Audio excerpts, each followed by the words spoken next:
My name is Josh, and welcome to Hide and Seek Archives, a podcast where we talk about things supernatural, cryptid, or unexplained.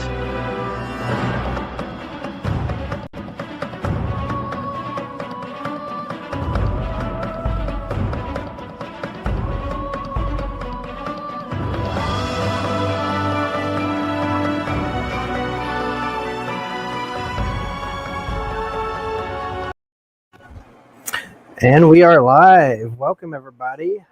Today we've got Gwendolynn. How are you? Hello. How are you? I am good. I'm glad you're able to come back on with us. I am too. Yeah, I really enjoyed it last time, so I was happy to come on again. Well, thank you. And then, of course, I have my co-host, my father and teacher.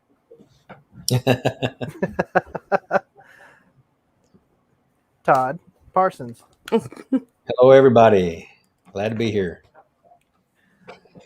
So, last time my co-host wasn't able to join us when we had you on, Gwen. So, if you like the holy cow, that's me sharing. If you'd like to tell us how you got into the subject. Yeah, for sure. So my research initially started out as ghost research. I did a lot of couch research and stuff first, but then I went into paranormal ghost research soon after that. And I had been doing that for probably about 10 years, 12 years before I even touched on the subject of cryptids in depth. I did a lot of research as far as just book research and stuff like that, but I really went in depth. It's been about 7 years now, and I didn't even have my first experience until after I started researching cryptids. So I kind of did everything in reverse. I started researching before I had my experience versus a lot of people had their experience that drives them to research. So I was a little different. I did it out of pure curiosity and a drive of knowledge alone. When you went into, I'm sorry, Josh, go ahead. I was going to say both me and my dad were kind of the same way. That's, we were interested in the subject, and then my dad didn't tell me at the time, but we were going into an area that was highly active, and that's where we had our first experience. Nice. I love it. So you start off with ghosts, doing research on ghosts and that type paranormal. How did you get into that? Was that because you just of your interest, or did you have an experience into that, or? That one was more like I had my experience that drove me to want to understand what happened. Okay. Yeah, that would I'll be honest with you, I'm not sure if I ever would have started researching ghosts had I not had what I called an awakening. It's just like this big old blast explosion of just paranormal stuff that would happen around me. And at first I was really frightened by it, but then I got more and more curious, more and more brave. And now I walk into places where I would never have went 10 years ago. Yeah. I've done some really cool stuff. Have you gotten totally out of that? Are you totally over doing Bigfoot now, or are you doing a little both? I do it all. Okay. Whatever case is thrown my way, I'll build a team around that case, and that's what will work. So if my knowledge is slim on a topic, then I'll focus building my team on that, their specialties around that topic. And after that, we just go investigate. And that's why I've learned a lot of what I've learned. That's awesome. How many team members do you have? In reality, we have 2 steady team members.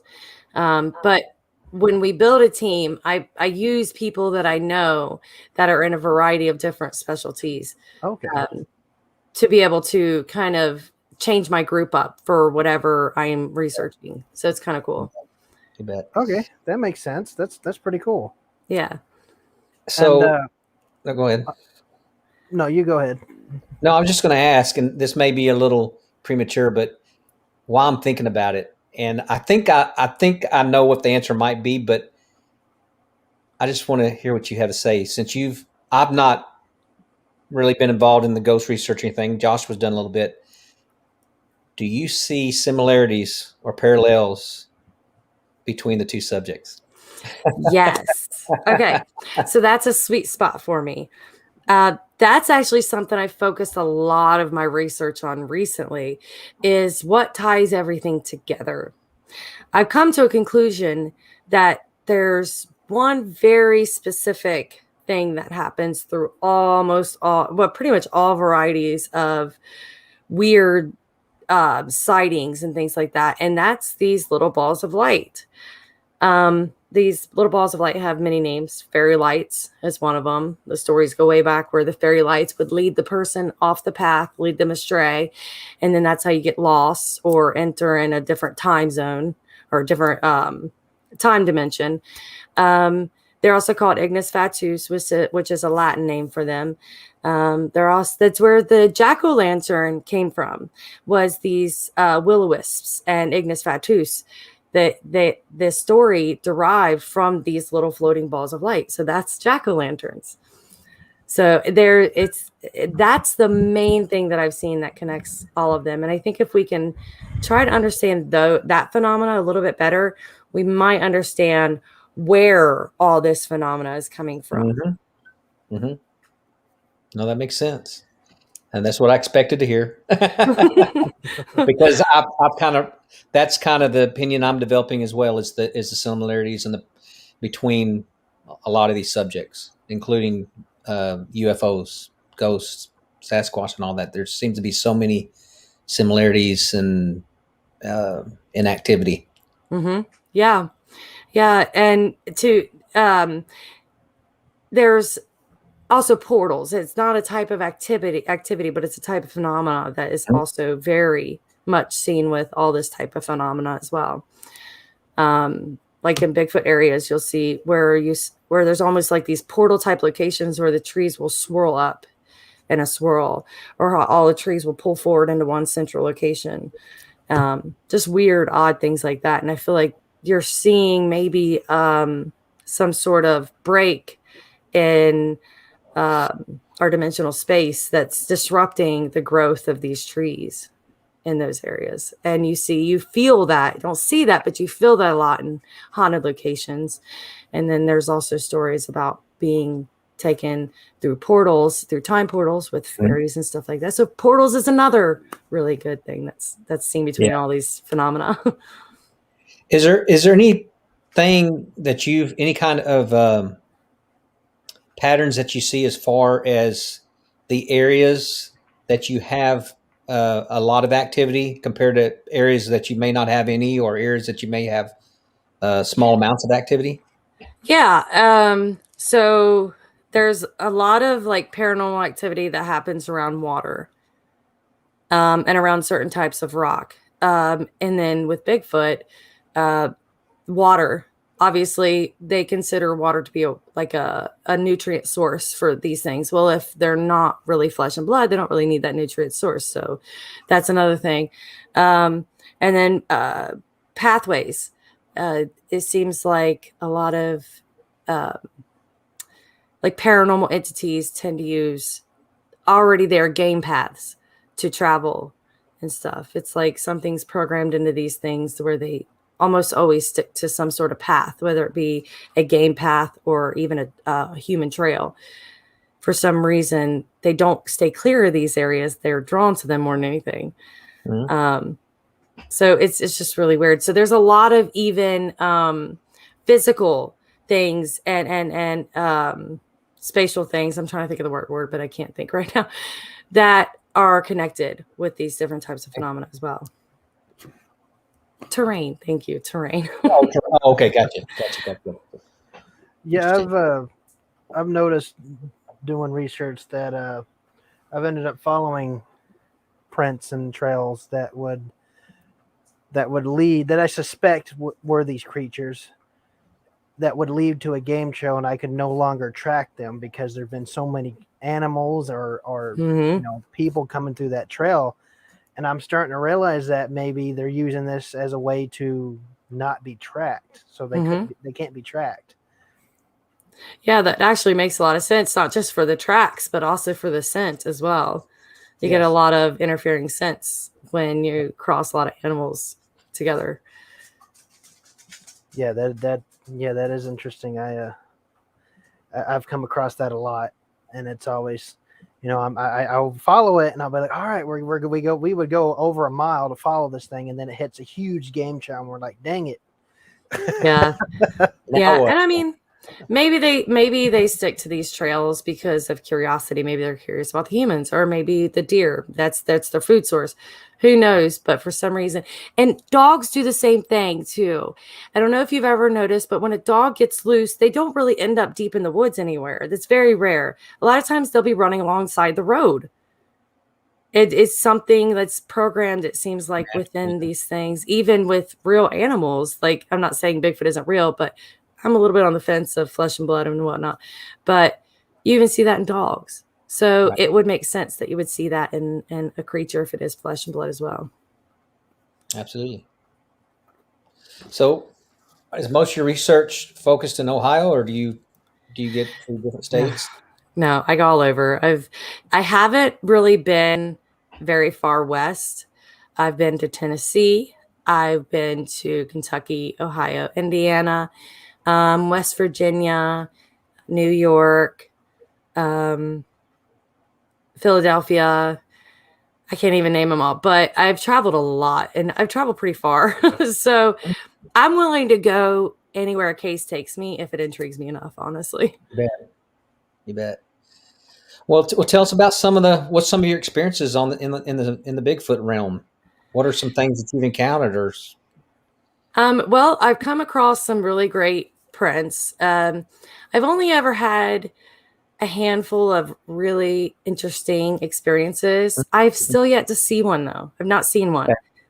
But I feel like the experiences I've had are very Bigfoot-ish. You know, if you were to describe what a Bigfoot experience was without seeing one, I've had a few of them. Okay. There was one time I actually had my kids on a hike. I wasn't planning to have any kind of experience. I wasn't looking for Bigfoot. I wasn't looking for anything. We were just out on a hike. But we had weird things happen to us on these trails before. And we always go off trail. We never stick to the trail. We always go off trail and in and out of the woods and everything else. And we call it we call it oh, we had a fun name for it. I was off trailing or something like that. But so we was off trail, and we were coming back to the trail, and all of a sudden we heard this big loud whoof. And it was so deep that for a low tone to be that loud, it has to be from a very large animal. So I stopped the kids and I was like, "Did you hear that?" And they stopped and they were like, "I don't hear anything. I don't hear anything." We have getting video of it. Unfortunately, in the video, you can't quite hear it as well. I've boosted the audio some so you can hear it better. But whatever it was definitely hunkered down in some pretty tall brush and was just huffing. And it was so deep and so loud. It was interesting because you felt it in like your chest. And it was just going, whew, whew, just breathing really hard. And I'm like, oh my God, I don't know what this is, but it wants us to leave. Like, it was like one of those things where I'm scared, you need to leave or I'm going to charge you type situations.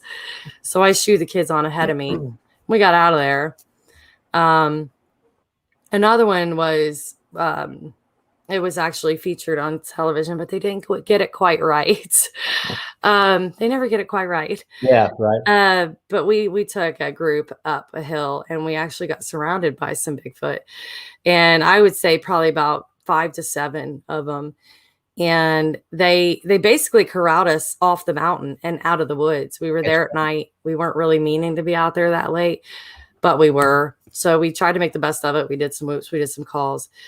We were originally just showing up there just to look for evidence of Bigfoot, see if there was evidence in the area, because it was an old research location that had kind of been shut down because all the activity stopped.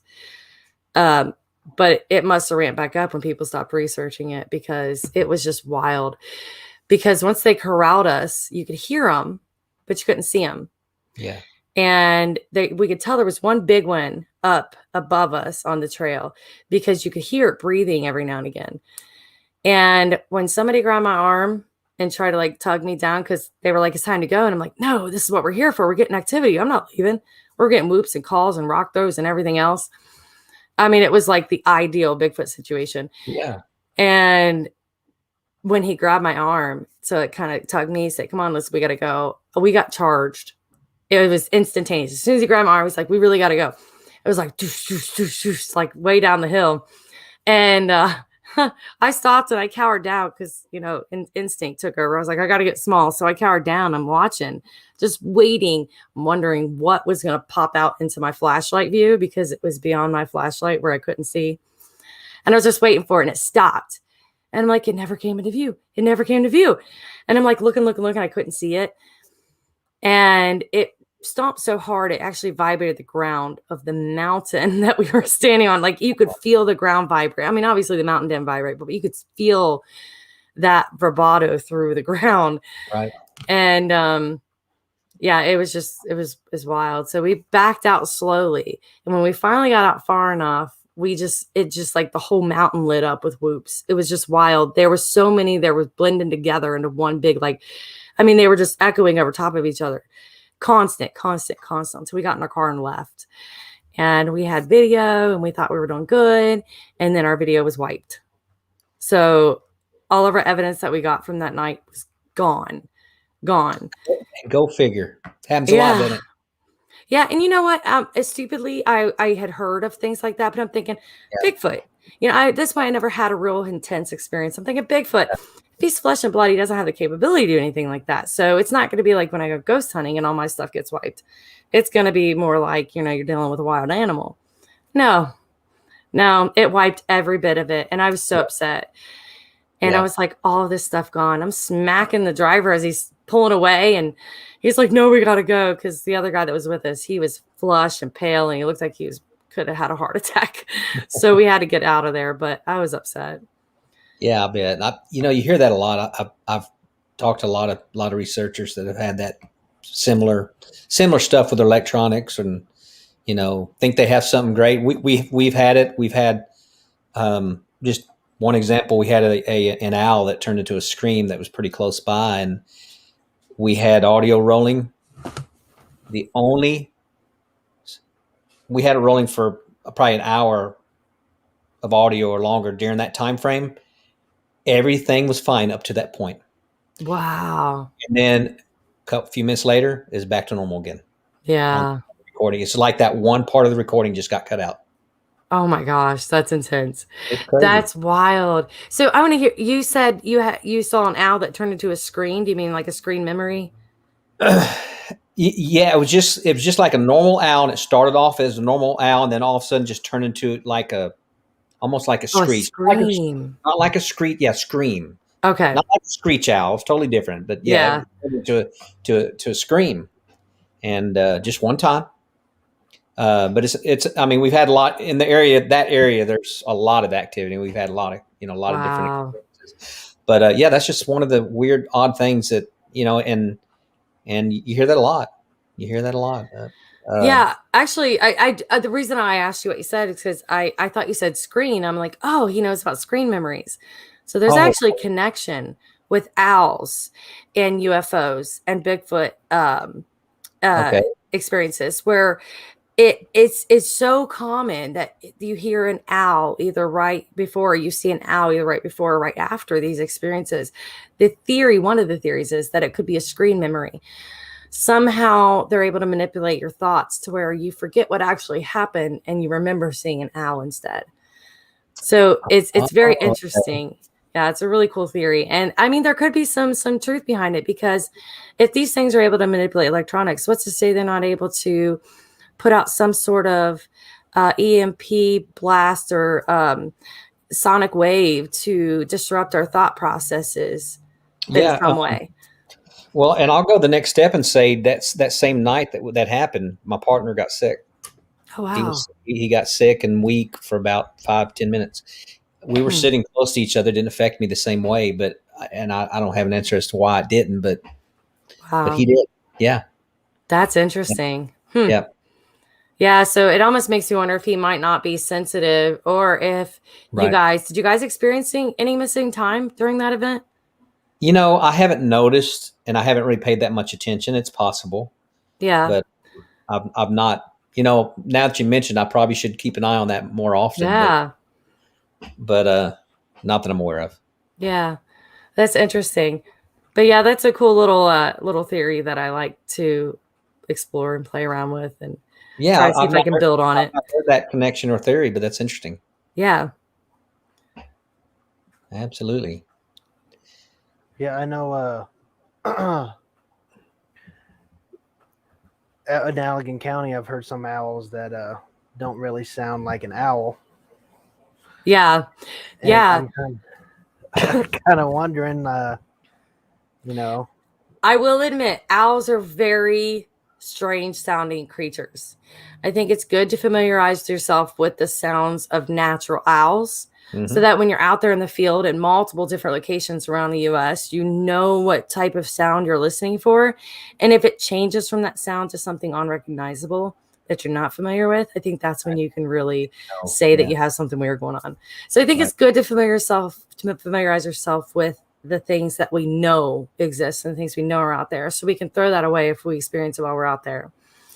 So I caution people who aren't familiar with owl sounds to go out there and learn those sounds, because those sounds very commonly get mistaked for Bigfoot sounds. A lot of times people do recordings of what they call Bigfoot howls, and I'm like, that's an owl. And I hate to break it to them, because I know that how excited they are to have that piece of evidence, but unfortunately the truth is truth. Not to say it was an owl, because there are screen memories, but it sounds like an owl sometimes. So So the area you were talking about earlier where y'all got charged, have you been back to that area? Is that an area you go to often?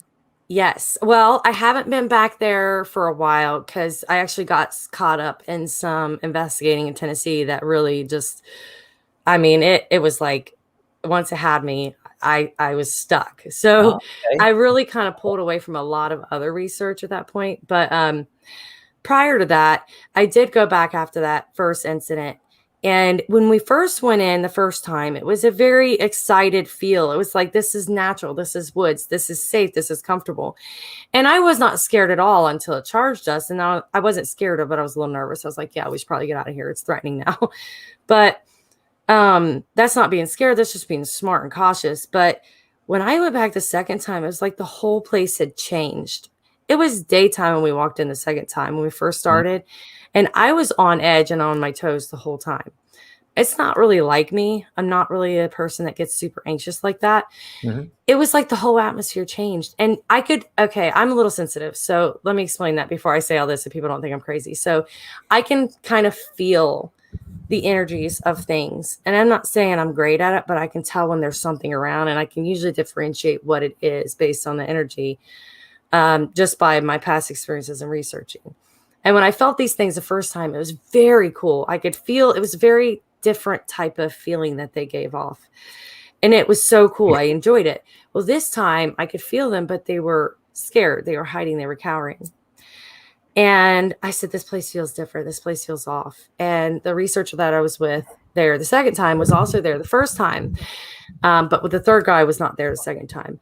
And he admitted, he was like, yeah, this is very strange. And he's not overly woo. He doesn't get into that. He doesn't really subscribe to that. He's very flesh and blood theory. He's like, but even he said, this was very odd. This is very uncomfortable. And I think since then he's kind of subscribed to the idea that it could be something more, because as we were coming up the hill, I told him, I said, there's one there on your right. Be careful. I said, as soon as you go past, it's going to do something. I can just tell. Well, he got up to that tree where I felt it, and it wasn't maybe 10 yards ahead of us when I was telling him this. And then as soon as he got up there, it sounded like it rolled down the hill. It was like this big thump, and it was like, like it rolled down the hill. And I'm like, are you serious right now? And I honestly didn't think I was going to be right, but I was just telling him what I thought. And then again, with another one up on the hill, I said, listen up there for just a minute. And then he heard a couple knocks. So it was like they were letting us know that they recognized we were there. But it was almost like this, there's something bigger and badder than us here that you should be afraid of. Like, almost like, and I hate to say that they were like at war with something, but it was a very much like something's in our area, in our space. It's not supposed to be here, and it's not you guys. It's something bigger. So when the area got really oppressive, it was like you were walking with 100-pound weight on your back. And it was like we couldn't go any further. We had to turn around and leave. It was just so intense. And any activity we got was everything running away from us. It was very strange. So I hadn't been back after that. So the plan is to go back sometime really soon before the end of this summer, because I kind of want to check out the area again. And I kind of want to get out there with the same investigator and see what kind of stuff we can dredge up. Yeah. Well, have you experienced the phenomena when they're around where things get really quiet? Mm-hmm. Yes. Yeah. And that's something I really listen to. And I also think that, and I've not really been able to notice a real pattern in it, but every now and again, when it's quiet, you'll get this one bird that does a really loud screech, and that's it. And to me, it almost seems like a warning, like there's people here. But yeah, it does. It gets quiet, very quiet. And that's actually how we kind of felt something coming our way when I had experience just outside behind my house here one time. Oh, okay. Yeah, I had been talking on some podcasts about a dogman experience that I had.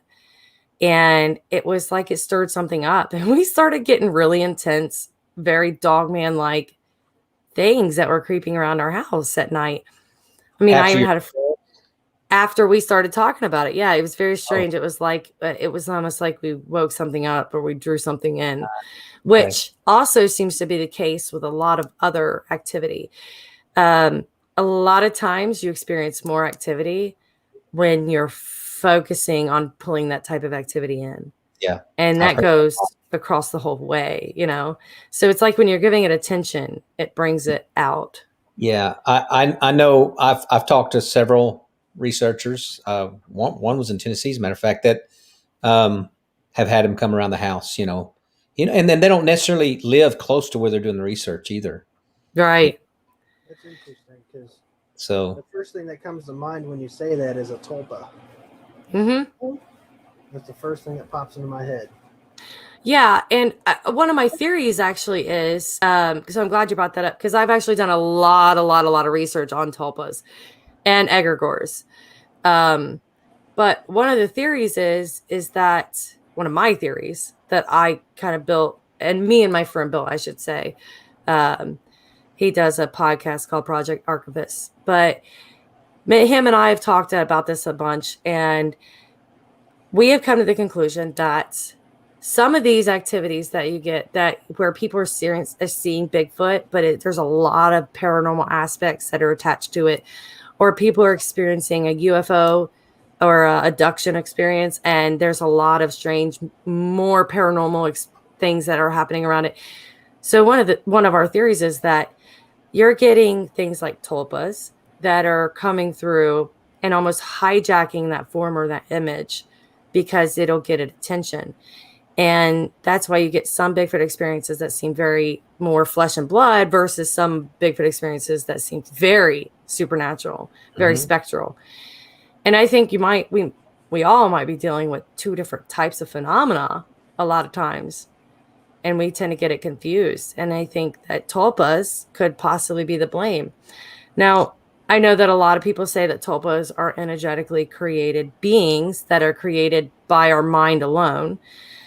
However, another theory that I built, and this is a theory I built a while ago, was that tulpas aren't just something that we can create with our mind. I almost wonder if there's not something saying, oh, this thought is being put out there very hard. And maybe it doesn't have a form already, and it has to steal that form in order to function. So I know it's wild, it's out there, but there's so much more to tulpas than just a mind creation than I think a lot of people are even recognizing. I think there's something more to it, like an entity of some kind stealing or hijacking that thought and making it into creation. And people are confusing that with, oh, I created that. It's interesting because I know, like, in Jewish folklore, they talk about the golems that are created from thought. Enough people come together and they put enough thought into something, they create these clay golems to protect themselves, and that Yeah. would protect them. Yeah. And it's interesting too, because that intention, that mental willpower and ability to be able to, if you can make a golem, to be able to make a golem, it goes into almost magic. You know, it is kind of like a tulpa, but it's a more solid type of tulpa. But it almost goes more into magic. And when you're talking about magic, at least in my research, a lot of it has to do with your willpower, your mental willpower, and your intent, your intention behind what you're trying to do. So that tends to play on a lot of paranormal research as well, with the whole thought that the more attention you give it, the more thought you give it, the bigger the actions and activities are. So it's just really interesting. It is, and it also makes me think about, you know, how you hear about monks who will sit there and they'll meditate on something, and they're able to do these incredible things because they focus on nothing but that mission, like being able to levitate. I've heard stories of people have seen them being able to make themselves float off the ground, or be able to make it to where they I forget that one who basically mummified himself. Oh, wow. Um, Oh, I don't think you're talking about. You're talking about the guy that held his hand up for a long time, or no? no, Okay. it was a monk who basically sat in a meditative state, and the theory was is he could keep himself alive indefinitely Yeah. by meditating, and it's an actual person, and when they I think I tested have, yeah. him and stuff, because they still have the body of him meditating, that some of the DNA was like super young. It seemed that he didn't age at all. Yeah. Josh, your mic's not working real well, Josh. How about now? Yeah, much better. Okay, but yeah, it was real interesting. I'd have to look it up again, but it makes me think of that, of how, you know, how powerful the human mind actually is when it actually focuses on something. Yeah. Yeah, but then it makes you wonder, is it really the human mind doing it, or is it something knowing that that thought is out there and making it happen? That's the question. Yes. And will we ever know? So, hey, so Gwendolyn, you had mentioned earlier that you got tied up on some research in Tennessee that really took a lot of your time. Is that Yeah. what I understood? I'd love to hear about that. Oh man, this building extremely haunted. I actually became a volunteer there. I became very, I guess you could say, obsessed with the entities there. A lot of times when I go and I do a case, I don't tell a lot of people this, but I'm gonna just say it here. When I go out and do a case, I go out and I'm there for the entities. And I know that sounds like, why? Because a lot of these entities are misunderstood. They're called evil, they're called bad, all these different things that they really aren't. They're just giving back what's being put out there of them. And so I go to a lot of places that have evil spirits, or inhuman spirits, or elementals. I tend to flock to these types of places because I feel like there's a lot of misunderstood entities out there, and I want to know what these entities actually are. Because my first really big paranormal experience was a not very pleasant one. So it drove me to really research that aspect. And this building had what was considered to be an evil spirit within it. However, I learned that it was not really an evil spirit. It was a very ticked off, inhuman spirit. So the problem with inhuman spirits is that they don't understand human emotion, human suffering, death, or even life for that matter. They've never lived. They never will live. Their emotions are different. The way that they function is different. So I became very obsessed with researching this one particular entity there, but there were several big entities there, and they finally had started communicating with me on a very, very deep level. on a point where I've never been before, like where I've totally blacked out and had visions and stuff. And I've never done that before. Never done that since either. But it was just all consuming. I got wrapped up and I let it kind of consume me, and I knew when to pull out and when to give myself a break, because I knew when it was changing my behaviors and the way that I would think. And then when it finally just continued to not follow me home, but follow another investigator that I was staying with at the time home as well, that's when I was just like, I can't do this building anymore. This building's just taking over. Because while I knew kind of when to pull away, they didn't. They let it consume them to the point where they decided to stay, and I went home. And it was just one of those things where, you know, an entity like an inhuman one like this can really, really, really mess with you. They can't hurt you. However, they can play with your mind enough to make you want to hurt yourself. So while it wasn't evil, it could get out of hand relatively quickly. Oftentimes I could try to get him to settle down. I call him, but it was just like a male type persona that it gave off a lot. But I could get him to calm down quite a bit and make the building feel more lighter by speaking with him, trying to get some alone time with him. But if I tried to stay away for a little while, the building would start to ramp up again. Like it wanted me back. And so me having a soft spot for these weird type of entities, I would come back rather than, oh, I'm being played for a sucker. I shouldn't be coming back. I shouldn't be trying to coddle this thing. And it was never evil. It has no intention of being evil. What is evil to something that doesn't even know what evil is? It just gave back whatever was given to it. They thought it was evil, expected to be evil, and that's what it became. And it took somebody to go in there and kind of turn the tides and change the persona of the whole building to correct the behavior of the one that was acting out. It was pretty bad there for a while. There was multiple possessions in one night while I was there. The first time I was there, it was insane. I've never seen so many people get taken over in one place in one night ever. Really? Yeah.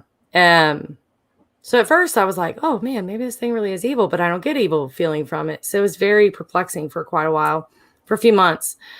I ended up researching there for about 9 months. 9 months. Wow. Long time. What kind of behavior, like when they take over? What I mean, do they totally take them over, or is it? There was in that night there was 2, I would call them oppressions, where it was like their mental ability to understand and rationalize was just gone, and they would go into pure freak out mode. Oh, okay. And then the last one was a full-blown possession. They were scratching, crawling at the floor to try to get away from us who were trying to help them. And really, yeah, it was intense. Wow. Yeah. So, but the building itself, it's an amazing building. This entity has calmed down massively. And to be honest with you, I don't really 100% subscribe to the idea that the entity that I worked with all that time I was there was the same entity that caused all that havoc the first night I was there. Because there was almost like a clearing of the building that happened not long after I started researching it that totally changed the persona even of the big guy. That's what I call him, the big guy, because he kind of interwove through the whole building. Like little tentacles, like you'd feel them in little spaces throughout the whole building. But even his persona kind of calmed down and got less intense and angry. So I think that there was something there just kind of like had everything in an uproar. And when it left, that's when we were able to work on really calming the entities down that belong there. But it's unfortunate because when you go to these places, and yes, it's a pay to play place. Of course, that's how these places function. That's how they build back their historical value. A lot of these places are historical, and they try to bring back that history of it. And they do that through these funds of the pay to play. But unfortunately, with these pay to play places, you get a lot of people that have been to all these other locations right beforehand, or have their own entities that they bring in there. And some of them don't leave right away. Some of them choose to stay. And whenever you add a new entity to other entities that are already settled, it causes like this chaos and tornado of disruption where everybody's trying to figure out how to get along again. And that's the best way I can describe it. Like, it's almost like they get really irritated at this new entity. I will say though, if one of the person's entities get left behind, or somebody accidentally brings something to the building that leaves an entity behind that causes everything to go into chaos and uproar, there's what I call a rubber band effect. And this applies to a couple different things, but one of them is the supernatural. Very many times there are rules to things. There are rules that apply to these entities, entities of all kinds. And when something tries to follow you home, or if it tries to stay behind and it's normally with you, it's like this 2 week to 1 month rubber band effect where they can stay for a while, but all of a sudden they get rubber band back to where they started from. So I feel like that's a positive thing in the supernatural, because oftentimes if I do bring something home with me, it's not here for long. I got to deal with it for a little while, whatever punishments are necessary. I know it sounds crazy, but a lot of times they're like children. You have to work with them like children. You have to say, look, this is my home. I'll respect you if you respect me. Behave, or I'm going to calm you down in the way that I know how, and that's sage and stuff like that. And they don't really like that a lot of times. And it either ticks them off or they calm down. But there's this rubber band effect where they start out with something, they try to stay somewhere, and they get rubber band back to where they started from. So if somebody brings something into an already haunted location that causes a huge chaotic uproar, a lot of times it doesn't last long, 2 weeks to a month, and then it settles down again.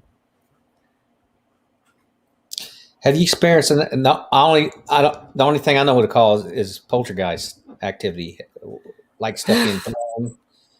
Okay. This has happened around me ever since my awakening. I have weird things being thrown around me. I mean, I just recently talked about on my Facebook page how like there's these water drops that started falling on me, and it's done it periodically throughout my life. And I could be indoors, I could be in my car, I could be outside, and all of a sudden just these little water drops will start happening. Maybe one, maybe two. More recently, it was like I was like a teaspoon that went all over my shirt in the car, and I have no sunroof. So I've had a lot of that happen. I've had rocks. I actually have video of rocks being thrown at me on my back porch. And my dog was out there with me, and she went into like a super panic attack, and I had to put her in the house. I have a lot of things that will apport, and a apport is where something moves from one place to another like that for no reason. Things don't move like that. So it's apporting from one place to another. Is it something you're actually looking at it when it happens? Do you see it when it happens? Or I have never seen it happen, ever. I wish I had, but I've seen it happen on video. I do have a lighter moving from off my dresser, just disappears. And I don't even know if I ever found it, but it took me a long time to even find that footage because I didn't always watch my cameras in the house. Yeah. But yeah, I do have footage of that, but I've never seen it with my own eyes, and I hope to someday. But I have had something taken straight out of my hands. Is that right? It's so weird how it's like you'll be standing there and it'll be in your hand, and then you'll turn to talk to somebody, and it never feels like it moves, never leaves your hand, never nothing. You look back and you're like, wait, where'd it go? It's just the weirdest thing. It's so weird. And I've had it happen to even friends that I've invited over. They'll have their stuff just disappear out of their pockets. It's so weird. That is weird. Yeah. But you started experiencing that as a child, is when you started? Yeah, I was about 12, almost 13 when everything started happening, yeah. So why do you think that is? Why do you think you were not targeted? I don't know if targeted is a word, but I don't know. It's a very weird story. I don't remember anything from my youth, really, prior to my awakening. And it was just one day I was fine. I was walking around clueless. It was like I almost felt like I was emotionless. And the next thing you know, like I'm just hit with this flood of like all these emotions that I've never felt before. And it was like if you were to imagine a movie where a person light bulb goes off over their head and their eyes get real big, like, oh, everything makes sense now. That's what it was like. It was very strange. And it was just, I remember the exact moment where my memory starts picking up. Interesting. Yeah. That is interesting. Do you have a preference on any of the subjects that you research on? Do you enjoy any specific type more than others? I bounce around. For a period of time, for that 9 months, I was very much into the supernatural. I kind of tucked Bigfoot and other cryptids into my back pocket. I took a step away from all that, though. I feel like my brain needs to calm down because that does really mess with your psyche. It almost makes you have trouble figuring out what the real world is. You live so long in this world talking to space and listening to these voices that you're trying to make out. If you do it too much, you almost lose touch with reality. Yeah. So every now and again, I have to take a break from the paranormal and I have to go in the cryptid realm. So that's kind of where I'm at right now. I prefer cryptids, to be honest with you, but I've worked with spirits the longest. Okay. So when you're doing cryptids, do you usually go out for long periods of time? Do you camp out in the woods and all that? Or? I do. I like to go out. I like to go out for at least a couple nights. Okay. I feel like the first night is usually a bust. You don't really get a whole lot. The second night is when they familiarize with you and they come out to try to, do whatever they're going to do, communicate or play or whatever. So I like to at least try to be out 2 nights. Not often do I stay out more than 3 to 4 nights just because I also have my day job. So I don't really get the opportunity to, but I would love to at some point in my life just go out into like a 2-week exhibition and just stay on trail for like 2 weeks. That's my dream. I hope to do that someday. Right. Well, you had mentioned earlier your dogman experience. Is that something you can talk about? Yeah, for sure.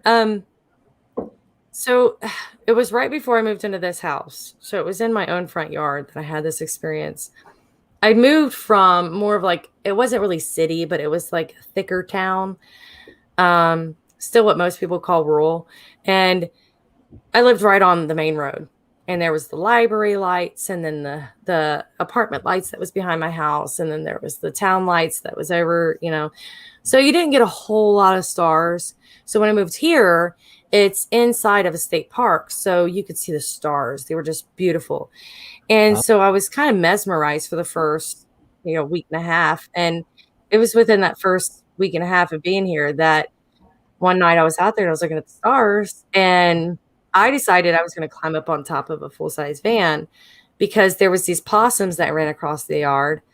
I don't like possums. While they're not really rabies, they're not really able to get rabies. Right. I still don't want them.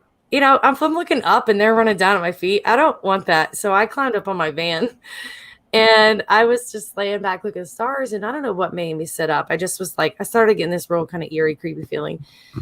But I mean, that's not unlike me to feel when things start to change around me.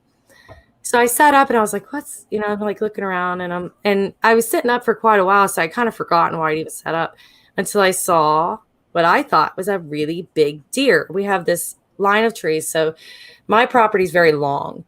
It's not real wide, but it's long. And there's a line of trees that goes down one side. And I was on the other side on top of a full-size van. And it comes from behind my house along that tree line. And I'm thinking, that's a really big, fluffy deer.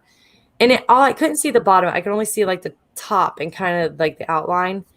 And it was real bright out at that night. And so I could see the shadow within the shadow of the trees. But as it came out from the dark, from the tree line, and came into the moonlight, I could slowly start making out its appearance. And it was not a deer at all. It looked very much like a very large mix of all these different types of real creatures, like a wolf, a hyena, maybe some bear. I don't even know. I call it a science experiment gone wrong, but in my head, I always called it a werewolf because when I first saw it, I didn't even know Dogman was a thing. Never heard of it. So I'm watching it come out of the tree line, and all I can think is hold your breath, don't breathe, don't move, don't do anything, no noise. So I'm like sitting there and I'm clasping the edge, the rail that's on top of the van. And I'm watching this thing, and it comes out to the middle of my yard. So the trees are here, my van's here. It comes from this tree line to about right here. And so it's right about dead center of my yard. And it stops. But the way it was very weird. It was hunched down, almost walking on this part of its arm. And it had its head hunkered down. It was swaying its head back and forth and back and forth. So it was like walking on fours, though, using its arms and legs. Mm-hmm. Yeah, it was on all fours. Yeah. Okay. And it would kind of had its head swaying back and forth and back and forth. And I only ever seen this type of behavior in one other creature, which was we had a rat that went feral because we didn't mess with it enough. It was a pet rat.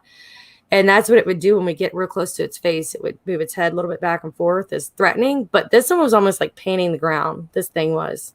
Okay. And it stopped dead in its tracks when it got to the center of my yard. And it just kind of tilted its head up. And I'm thinking, oh my gosh, it smells me. It caught my scent. Okay. And I could just feel my stomach just sink straight down to my heart. I felt myself get weak. My head started spinning. It was like every kind of fear response kicked in all at once. And I'm just like, keep your cool. You got to hold together. Because if you start freaking out, then you're prey.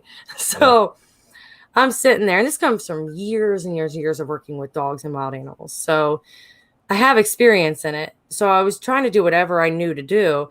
And then it puts its head back down, never looked at me, never nothing, and change its direction and starts coming over to me. And I'm like, I don't even know what to do. Just sit and stay and hope it doesn't know that I'm here. But it went all the way to my feet and lifted itself up. And there's a little bit of blink out of memory. And then it sat itself, put itself back down. And then it just hunkered and swayed its head back again until it went straight back where it stopped, changed its direction, and continued on the path it was originally on. And as soon as it crossed the road and hit the tree line, the shadow of the tree line shadow on the other side of the road, I just jumped off that van. My feet hit the ground like this lightning strike shot up my legs, and I still managed to run to the house. But as soon as I got in the house and I got the door shut, it was like I crippled. It was like I turned into a puddle. I could have fallen over. I had to steady myself, and I couldn't even talk.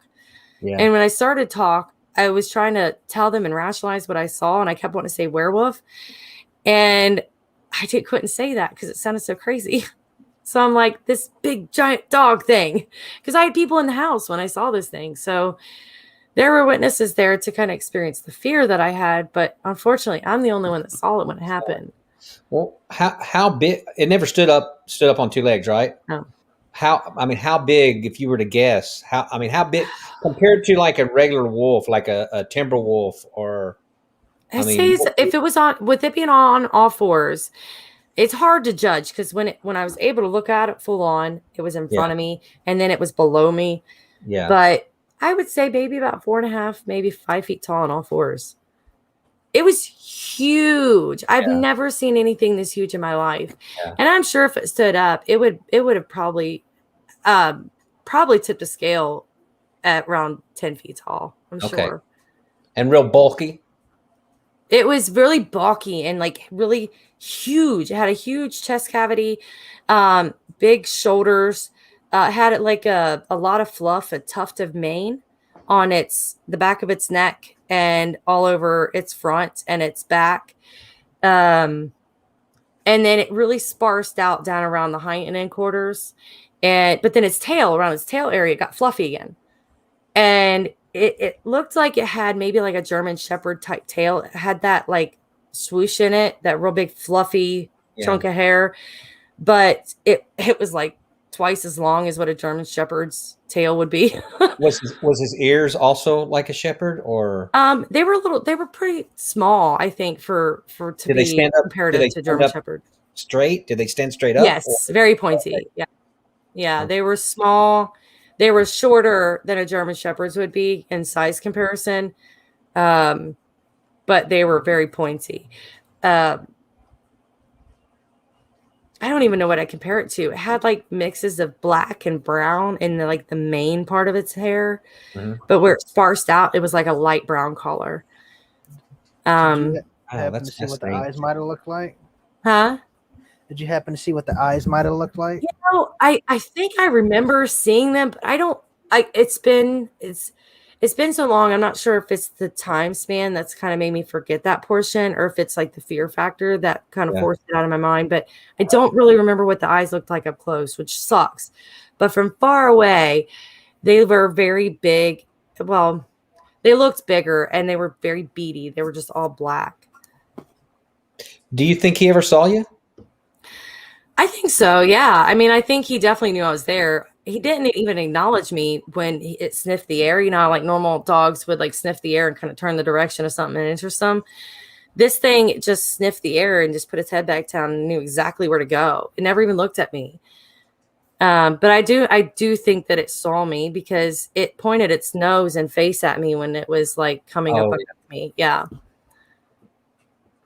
That's like it was checking me out. It was very strange. And it wasn't your typical dogman experience. It wasn't like this thing was out to get me. Yeah. It was almost like it was sickly. It was like it was really struggling to get across the yard almost, but maybe it was a facade. I don't know, but it didn't seem like it was in a good position to try to hurt me. Yeah. I'm sure it could even still, but maybe that's why it wasn't intimidating to me. Maybe it didn't try to intimidate me because of its predicament. I don't know. It wasn't go ahead. Go ahead. Sorry. You go ahead. No, did you check for tracks the next day? No, okay. I didn't research it. I wouldn't even leave the house the next day. I didn't let my kids out of the house for the longest time. It was my front yard. Yeah. I didn't know what to do. Like I had been researching cryptids, but never anything like this. Yeah. You know, like, and it was in my own front yard. And there was like, normally you can research these things, go home to your safe place. This was my safe place. Yeah. So the more ignorance I gave it, the easier it made it to deal with, I think. Right. It's quite different when you're dealing with it in your own home, in your own front yard, you know? Your research knowledge tends to go out the window and you just don't care. You don't even want to go there. Right. But you said you're backed up to a state park? Yeah. Yeah. I'm actually inside of it. I'm like almost right off the lake itself. Oh, okay. Yeah. So you have a lot of research areas right there where you live. Yeah. A lot of experiences here for sure. None of Bigfoot, just Dogman. If you classify that as Dogman. Well, are there other Dogman sightings there? Have there been some in that area?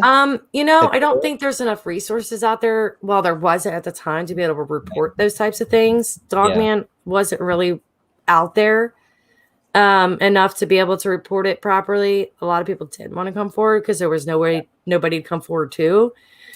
But I did go back years later. It was like a couple years later. I did go back and check out some other sightings in the area. And there was actually a huge peak in Bigfoot sightings in the area around that same time that year. Yeah. Wow. It's interesting. Yeah, it was. Yeah. You have any theory about if there's a relationship?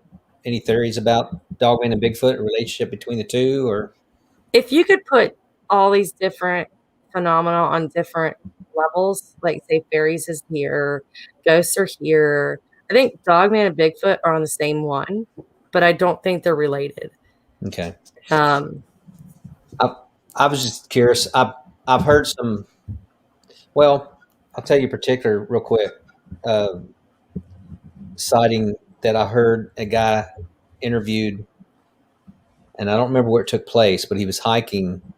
I think it was national forest somewhere, and there were two ladies There were two ladies ahead of him on the trail, a little ways up, and he happened to glance on the edge of the woods and saw. He claims he saw what looked like a Sasquatch and a Dogman standing side by side, and he swears up and down. Now, where he was at the angle he was at, they couldn't see him, but they were watching those ladies. They were up ahead. They were higher up on the trail, and it was up higher, I think, uphill. And he swears up and down that he saw that Sasquatch look at the Dogman and make some kind of signal and almost like point towards the ladies, and that Dogman started heading that direction towards those women. Whoa! And I guess out of instinct, he moved up that hill a little bit so that it would see him instead. And it stopped, saw him, stopped, and turned and started coming towards him. Oh. he had a walking stick, and he said he doesn't know why he did it, but I guess just out of instinct, he was scared and he wasn't sure what he's going to do. When he got up a little closer, he said he picked that walking stick and pointed at that dog man like a gun. Oh. And when he did, it stopped. It stopped, kind of looked at that stick, and then turned around and kind of trotted off back towards that Sasquatch, back where the Sasquatch was, and they went into the woods, back in the woods. Oh my God. Yeah. That's insane. What would you do? Oh my God.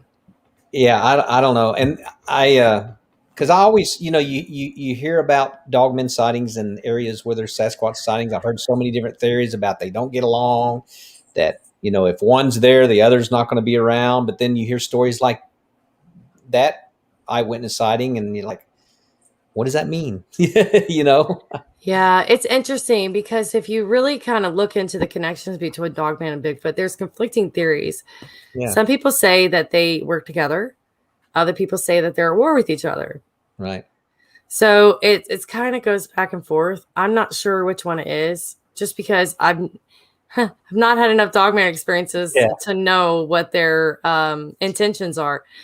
I don't know if I want to, but I know I don't want to. Well, I'm actually getting ready to go research quite a well-known Dogman area coming up, but that's kind of on the DL for now. But so I won't give any of the specifics, but I am actually getting back out there, and I'm going to research Dogman. I'm 100% shocked, but I'm also pretty excited. Yeah, just be careful out there. But yeah, I'm sure. Yeah. That'll be interesting. Yeah. Yeah, I guess it was a pretty aggressive attack that happened in the location that we're going to be researching. So I think I know where it probably is then. Yeah, probably. I know, Josh, where you're at, they have a lot of them. They have a lot of sightings. Oh yeah, yeah. It's the capital of Dogman, pretty much. We've had a few sightings here in Texas, but nothing like in those areas. Oh yeah, you're in Texas. I am. So, have you done any research on the Texas chupacabra? I have not. That's one subject. I mean, I've seen stuff on it, but I haven't really followed that subject a whole lot.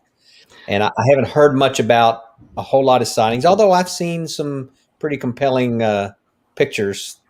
I don't know what it is. There's a couple compelling videos that I've noticed. They were not turned into me. They're just ones that I've come across in my, what I call my couch research, because I do a lot of that as well as going out there and researching, just because can't get my brain to stop. So, and there's a couple really intriguing videos where I have come to the conclusion that I honestly wonder if the Texas chupacabra isn't maybe the thylacine coming back. I know it's probably, the wrong area and things like that, but just the way that they look and the way that they moved in some of these videos, they did it very much like the thylacine did in some of the few. I'm not familiar with the thylacine. Tell me a little. The thylacine is a type of canine. I'm not even sure if it's a canine, but I'm pretty sure it's a canine type of breed or type of animal that is supposed to be extinct. It's supposed to have been extinct for a long time. Okay. I think I have heard. But if you look at the thylacine in some of the pictures and some of the very few videos that they have, their mannerisms and the way they look are very similar to some of these Texas chupacabras that you see on some of these videos. So I almost wonder if they haven't somehow found a way to kind of revamp and find their way to they this. Were never totally extinct. Maybe started population growing again. Yeah, but that happens a lot. The Mexican chupacabra is totally different from the Texas chupacabra. Yeah. That's one of the few cryptids I first started researching. This is a chupacabra and Loch Ness monster. Okay. Yeah. Yeah. Yeah, I used to read a bunch as a kid on the Loch Ness monster. Yes, I was fascinated. I want to go to Scotland someday. Yeah. So when I grew up, they had In Search Of. I don't know if y'all remember this In Search Of, but it was with Leonard Nimoy. Now they always had great stuff, and they did the deal on Loch Ness and on Bigfoot. Yep, think- I was glued to TV. Like I was, and then when I got caught up in that is when I emptied my library and all the branches around the area of all of their cryptid books and stuff. Oh yeah. That's the old way we used to research. Yeah. Yeah. Yeah. It's funny because, you don't realize, I mean, I never realized, as I got into, learn more about Sasquatch, because I really followed that more than anything. It wasn't till way later that I started following other cryptids, or even hearing about other cryptids like Dogman. I mean, I didn't even know there was such thing till a few years back. Yeah, same for me with the But, dog man. And I've not seen the evidence, but it's hard to ignore all these sightings and stories and eyewitness accounts and all stuff like that, Oh yeah. Oh yeah. And I think there's way too many accounts to try to ignore them all. I think all you're doing is just taking your research abilities from this to this when you do that. So yeah. And that's kind of how I'm also on the subject of, going from flesh and blood, Sasquatch being flesh and blood, to the woo side, is that there's so many accounts of the strange activity that surrounds them. Mm-hmm. And too much to ignore. Way too much to ignore. Yeah. Now, whether it's quote paranormal, whether it's quantum physics, whatever you want to call it, there's something. I would love to touch on that because I have done so much research on that, but I feel like I'm still in preschool on that topic, so I'm a little nervous to even touch on it. So I'm going to leave it there. There's so much to it, and even when you think that you have learned what a big chunk of what's out there to learn on the whole quantum theories, there's more. But wait, there's more. It's something else, but I mean. The more you follow, I don't know if you follow the missing 411 stories. Yes. That's another thing, and is you see a lot of similarities in those stories that ties into all the other things we're talking about. Mm. There's just a lot of the profile points that are in the books. You a lot of it to me ties into a lot of the other stuff we're talking about here. Oh yeah, some kind of relationship there. Yeah, yeah. Bigfoot might be capable of quite amazing feats, but there are some things that go into these missing 411 cases that would seem next to impossible. Oh yeah, absolutely. And I definitely don't. I don't necessarily say they're. I think some of them could have been Sasquatch related, but there's a lot of them that I think it's way beyond that. He's very careful. David Pilates is very careful not to state what he thinks it is. Yeah. However, he's hinted at his theories, and he's really leaning Bigfoot. Yeah, one of the things he said in the past is when people have asked him about that, he'll tell you to go read Hunt for the Skinwalker. That Skinwalker Ranch. Yeah, that's a weird one. Yeah, I've done a lot of research on Skinwalker Ranch. Man, I hear it's died down quite a bit, though. It's not like it used to be. The activity is very slim to nothing. Yeah. Well, I mean, I don't know. I haven't been there at all, so I can't say one way or the other, but the rumor has it. And I think there's other areas as well that you don't hear as much about that are same, It does. It fluctuates. Well. Yeah. Yeah, it's almost like they say Bigfoot migrates. It's almost like activity tends to do the same thing. Yeah. Yeah. Well, we are an hour in, so I'm going to call it. Thank you so much for coming on, Gwendolyn. Thank you for having me. I appreciate you guys having me come on. Absolutely enjoyed it. Thank you. And if you don't mind, I'll give a quick shout out to check out the podcast Project Archivist. It's an awesome project. It's an awesome podcast. And I also want to say, don't forget to reach out and get your speaker sponsorship spots. So that's the two big ones. So check those out and go get your sponsorship. Absolutely. Awesome. Well, thanks. We really appreciate you joining us. I'm looking forward to meeting you at the conference. Looking forward to it. Yeah. Thank you guys. Yeah, thank Absolutely. you.